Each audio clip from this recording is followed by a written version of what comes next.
Agora, Alexandre de Moraes decretou a prisão do ex-presidente Fernando Collor e ela foi cumprida durante a madrugada.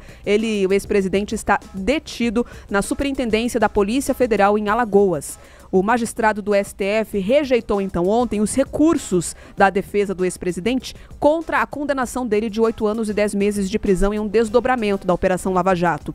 Na decisão, Alexandre de Moraes determinou então a prisão de Collor e o início do cumprimento dessa pena de 8 anos e 10 meses. No mesmo despacho, Alexandre de Moraes, também menciona que os recursos apresentados tinham caráter meramente protelatório, ou seja, segundo o ministro, os advogados estavam tentando ganhar tempo. A pedido de Alexandre de Moraes, o presidente do STF, o ministro Luiz Roberto Barroso, marcou uma sessão plenária virtual para que os demais ministros analisem essa decisão individual. Essa sessão já acontece hoje. Ela começa a partir das 11 horas da manhã e segue até as 11 horas e 59 minutos. Cada ministro tem ali o horário livre para acessar o plenário virtual e proferir ali a decisão sobre essa medida individual de Alexandre de Moraes. Vamos relembrar que em 2023 o Collor foi condenado então a esses 8 anos e 10 meses de prisão por corrupção e lavagem de dinheiro. A sentença foi proferida em um caso que envolve, segundo o Ministério Público, o recebimento de 29.900.000 em propinas por negócios da BR Distribuidora, uma subsidiária da Petrobras, na venda de combustíveis. Os pagamentos teriam sido feitos entre 2010 e 2014. A vantagem teria sido dada em troca de apoio político para a indicação e manutenção de diretores da estatal. Em novembro do ano passado, por 6-4, o STF rejeitou os recursos apresentados pelo ex-presidente. Em nota, a defesa de Fernando Collor de Mello afirmou que recebeu a decisão com surpresa e preocupação, mas disse que o ex-presidente vai se apresentar para cumprir a determinação, no caso, essa detenção que já aconteceu nesta madrugada. Collor está atualmente com 75 anos de idade. A gente estava conversando já sobre isso lá no nosso canal do YouTube, no Jovem Pan Grupo RIC. Vamos dividir essa análise agora com você que nos acompanha pela FM, justamente porque é uma decisão que chama atenção. A gente vê em muitos momentos a Operação Lava Jato sendo desmanchada, condenações sendo desfeitas, recursos de defesas de pessoas que confessaram ali atos de corrupção sendo aceitos pelo STF e, nesse momento, uma prisão, portanto, envolvendo a Operação Lava Jato e um desvio aí relacionado a 29 milhões de reais. É bastante dinheiro, mas chama atenção essa condenação. Carlos Coba, a gente observa em alguns casos, inclusive mensagens que vão chegando aqui na nossa live, o Rogério Oliveira falou: Lava Jato é seletiva. Por que essa impressão está chegando aí para a boa parte dos brasileiros?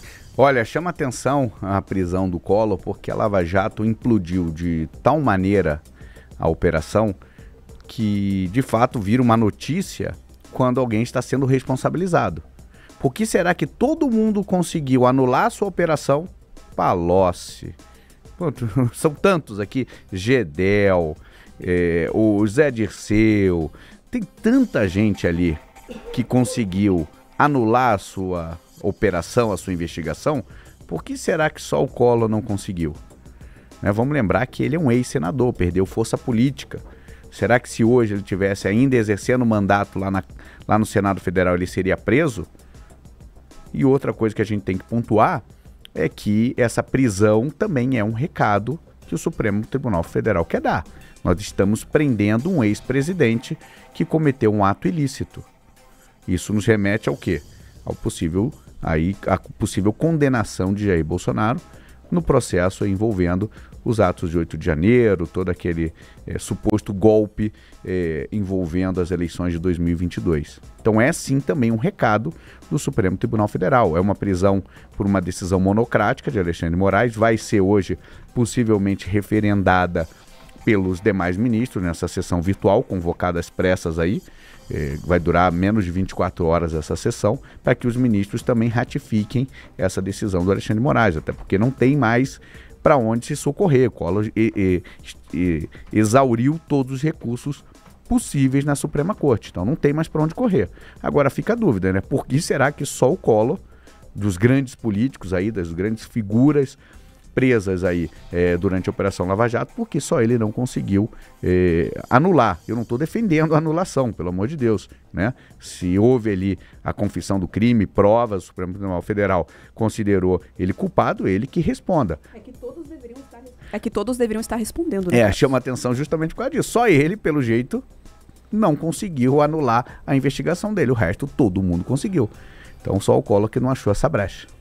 O Brasil é um país muito peculiar, né? A gente está vendo hoje, dia 25 de abril de 2025, Collor preso na Lava Jato. Tem que olhar 2 vezes a data, porque são 2 elementos ali que estão intrinsecamente ligados à nossa história, né, política e jurídica, e que, portanto, fazem parte de um marco simbólico. A gente conversava na live, inclusive, sobre isso, né? Sobre esse simbolismo, porque o Collor, de fato, foi um símbolo da corrupção no Brasil, né? Depois seguiu ali ativo, influente, talvez menos influente, mas ainda assim com bastante poder em Alagoas. Não preciso nem dizer aqui para você da audiência. Então, agora, réu, condenado, a gente vai aguardar, né? A questão aí de corrupção e lavagem de dinheiro, esse referendo que virá muito provavelmente do Supremo Tribunal Federal, ligado aos esquemas lá de propina da BR Distribuidora, segundo os apontamentos.